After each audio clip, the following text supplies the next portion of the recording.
Did you know? Lead lag control capability is available to add on to the intelliGen refrigeration controller.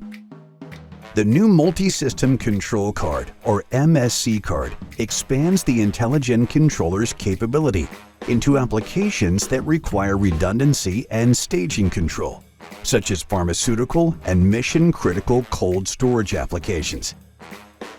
The MSC card allows connection of up to 32 systems, which can be subgrouped in a single dashboard for easy management. Multiple lead lag zones can be created to set up redundancy for maximum product protection and staging control to balance system runtime to extend equipment life. Local system monitoring and control is done easily via built-in graphic-rich web server pages. And free remote monitoring via the Internet is available when the system is registered in the intelliGen online portal.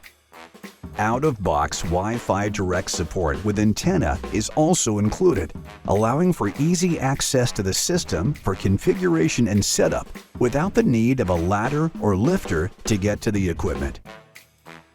Want to know more? Scan here or click the link below.